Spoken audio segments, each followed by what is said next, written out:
Hello बच्चों, चलिए प्रश्न को पढ़ते हैं। प्रश्न में है खनिज लवणों के अवशोषण के संबंध में बाहरी अवकाश का अर्थ होता है जबकि आंतरिक अवकाश का अर्थ होता है। ए है अंतरकोशिकीय अवकाश, ए कोशिका वृत्ति, और इसमें दिया है कॉमा लगा के कोशिका द्रव्य एवं रिक्तिका। बी है कोशिका द्रव्य रिक्तिका और अंतरकोशिकीय अवकाश एवं कोशिका वृत्ति। सी है अंतरकोशीय अवकाश रिक्तिका और डी है कोशिका द्रव्य और रिक्तिका। तो इस प्रश्न की मुख्य अवधारणा है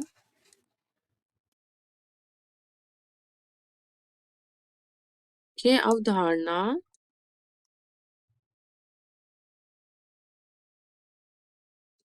तो इस प्रश्न की मुख्य अवधारणा है पोषक तत्व।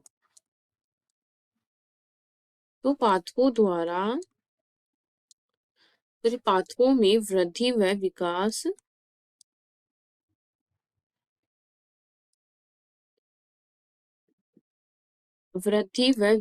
के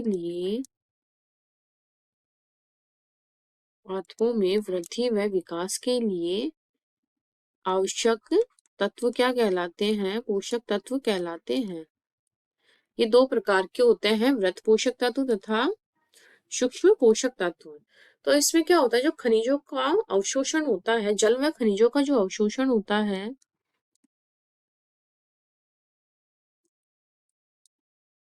खनिज लवणों का अवशोषण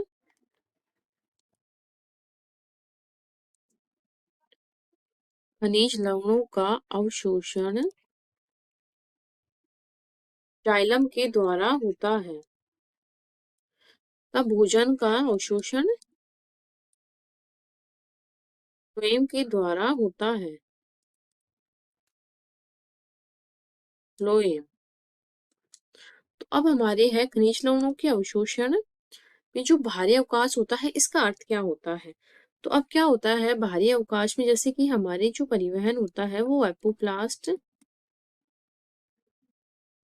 तो एपोप्लास्ट में क्या होता है, बाहरी अवकाश जो होता है उसमें आते हैं अंतरकोशिकीय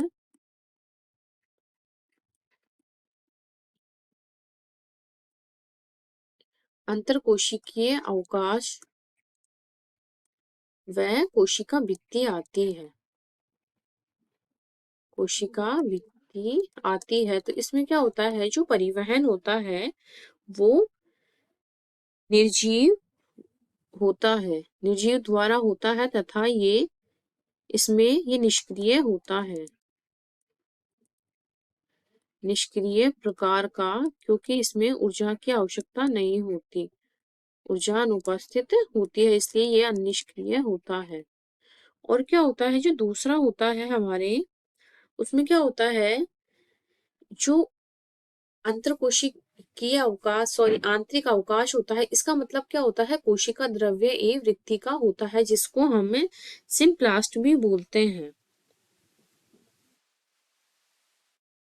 तो इसमें आएगा जो सिम्प्लास्ट होता है, इसमें क्या होता है, इसको ऊर्जा की आवश्यकता होती है। तो सिम्प्लास्ट में क्या आता है, कोशिका द्रव्य, जो कोशिका के अंदर उपस्थित जो मैट्रिक होता है या द्रव्य होता है, उसको ही कोशिका द्रव्य बोलते हैं। वह रिक्तिका, कोशिका द्रव्य तथा जो रिक्तिका होती है उसको ही क्या बोलते हैं, आंतरिक अवकाश, और एपोप्लास्ट को क्या बोलते हैं, बाहरी अवकाश। तो इसमें क्या होता है, आंतरिक अवकाश में आयन बाहरी माध्यम के साथ स्वतंत्र रूप से विनिमय या योग्य नहीं होते हैं। आयनों का बाहरी अवकाश में प्रवेश क्या होता है, निष्क्रिय अवशोषण, जबकि जो ये होता है सिम्प्लास्ट, इसमें सक्रिय अवशोषण होता है, सक्रिय अवशोषण। तो इसको क्या होती है, ऊर्जा की आवश्यकता होती है, जो कि एटीपी के रूप में लेते हैं।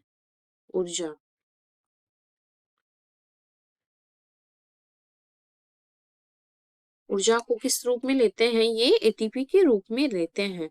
तो इस प्रकार अब हमारे बाहरी अवकाश और आंतरिक अवकाश का अर्थ पूछा गया था, तो ये हमारा सही है। अंतरकोशीय अवकाश था कोशिका भित्ति, कोशिका द्रव्य और रिक्तिका। तो ये सही हो जाएगा और बाकी के विकल्प हमारे कट जाएंगे। आशा करती हूँ आपको इस प्रश्न का हल समझ में आया होगा। धन्यवाद।